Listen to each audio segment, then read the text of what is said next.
I'll send you Churchill's great speech on the death of Chamberlain. I mean it. He says he says one of the most wise and brilliant things.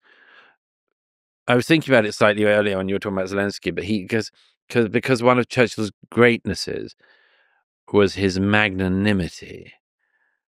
And when his great political opponent, Chamberlain, died in 1940, and Churchill had just taken over as prime minister, he could have used the opportunity. And we might even say that some politicians in our day wouldn't be able to resist the opportunity.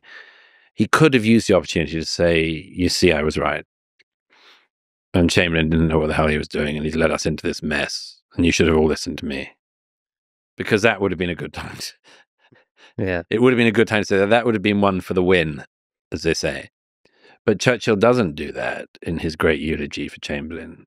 He talks about how hard it is for mankind to operate in the world and how you can do it successfully. He very movingly says, he doesn't even mention the name of Hitler. He says, what were Neville Chamberlain's flaws? He says, desiring of human peace, to be seeking peace. And he says, and the curse that he had was he was led astray by a very wicked man. But then he has this great passage where Churchill says, beautiful resonant passage about how he says it's not given to men happily for them, for otherwise life would prove intolerable, to foresee or to predict to any great extent the unfolding course of events. And he says, in for one phase, men seem to have been right, and in another they're proved wrong, and then there's a different scale of values emerges. And he says, what is the worth of all this? He says, the only guide to a man is his conscience. The only shield to his memory is the rectitude and the sincerity of his actions. And in fact, he says, it doesn't matter what happens. If you have this, finishes it, he says, however the fates may play, that if you have this shield to guard you, he says, you march always in the ranks of honor. All that can guide a man is that. If you lose sight of it, and some people do, and maybe everyone does at some point, then it's a challenge. And then you get buffeted by the twos and fros of the waves of popular opinion. But, and that's dangerous.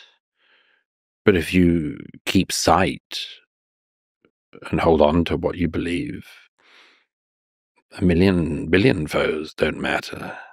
Yeah, that is the path. We were talking offline about the great biography of Churchill. Churchill himself made mistakes and admitted the mistakes, and we can even say was proud of the mistakes. I mean, learned from them. That's all the best he could do. The worst he could probably do is being afraid of making mistakes. That's what TR said about them in the Man in the Arena speech.